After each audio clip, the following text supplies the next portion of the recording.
My wife was psychic for a short while. I love my wife, Lily, dearly.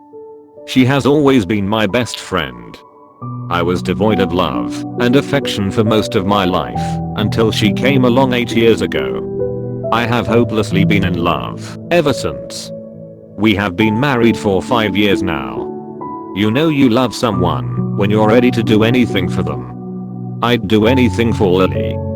If she said that the sky was red, it was red. If it wasn't, I'd paint it red.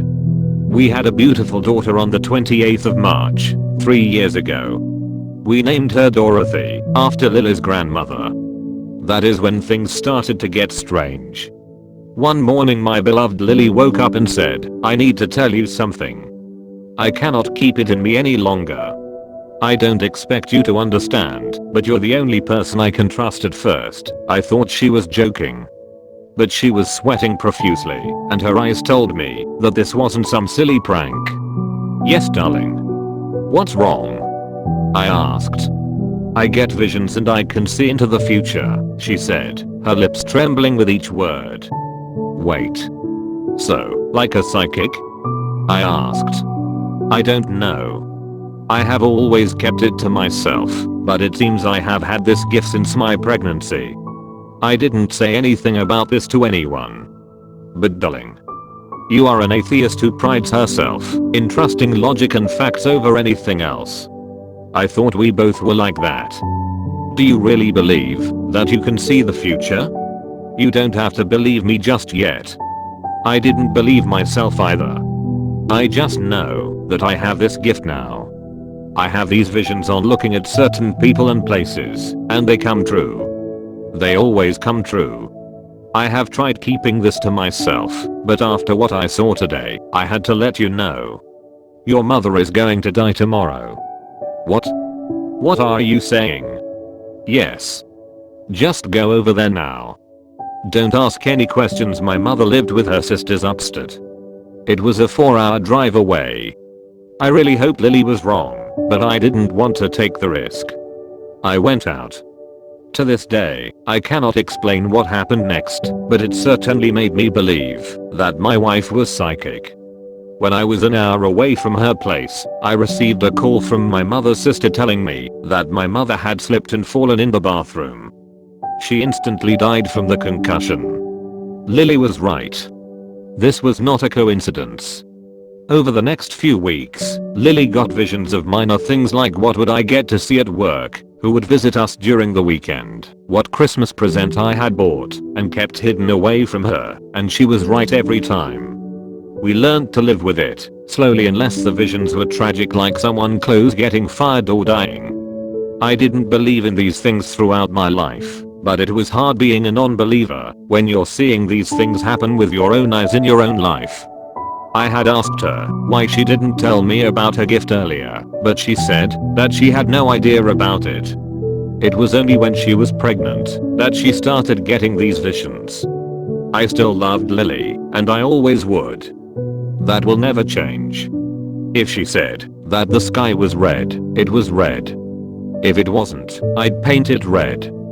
Things were alright for a while, and I'd like to believe that this was the time in our lives that we were truly happy.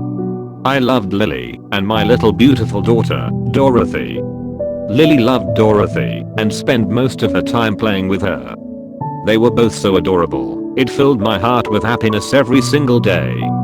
We were happy, in love, and raising a beautiful child. Her having a psychic gift was just a bonus at that point. However, not all love stories have a happy ending. Ours, unfortunately, wasn't an exception. Last year, Dorothy died because of a heart condition that couldn't be remedied.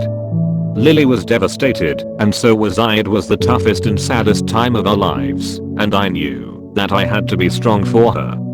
I was her only shoulder to cry on. But most of the time, I broke down alone in rooms of silence when I was sure she wasn't nearby. I couldn't ever get over that, and I knew Lily couldn't either. She spent her nights crying and clutching onto me. She spent her mornings waking up and crying. On most days, I tried to calm her down, but on the few days when my heart couldn't handle the unbearable pain of our loss, We held each other and cried. Our perfect life was over. Weeks passed by like this. Lily ate less and stopped going out of the house altogether. I couldn't bear to see her sadness, but there was nothing I could do. I was sure that something inside of Lily had broke, and she wasn't the same person ever since. She didn't speak during the day, and during the nights, she cried. She looked at Dorothy's crib and broke down crying every time she looked at it. I tried my best to be there for her. I still loved her more than anything else, and seeing her in such misery reminded me of the blissful times in our lives that we both had taken for granted. It also seemed that her gift of getting visions went away with the passing of our daughter. She used to stare at walls and ceilings hoping for visions, and whenever she got one, or claimed to get one, she told me about them, and it didn't come true. Her gift had gone, and she had become a soulless, depressed version of the woman I had once known. It was perhaps Dorothy has something to do with it, since she started getting these visions when Dorothy came in this world and lost it with her passing. I'm sure she realized this as well, but wasn't ready to accept it. A few weeks later, she told me that she saw, in a vision, that our neighbor's dog had died. Like all her visions, since Dorothy had died, I thought this one was not going to come true as well. However, things were different on the next morning. For the first time since a long time, I saw Lily smile. The neighbor's dog. It died, she said. My gift is back. Do you understand what this means? No, Lily. I said, still trying to process everything.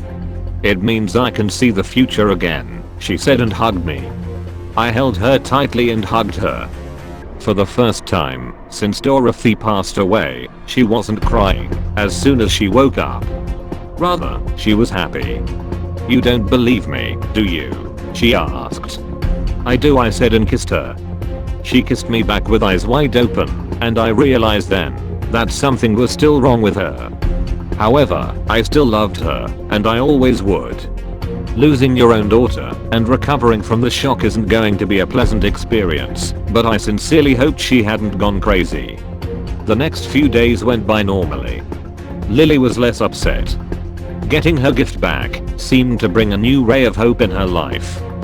She told me that in one of her visions she saw her abusive brother Will die within a week.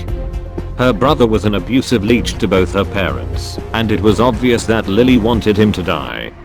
Are you sure this is a vision, and not just your fantasy? I said, expecting her to laugh at the joke. No. He'll die, she said, in a straight voice. What happened next? Want to know? Subscribe and click the bell icon for the next part. Until then, see you next week. The Friday Story Day.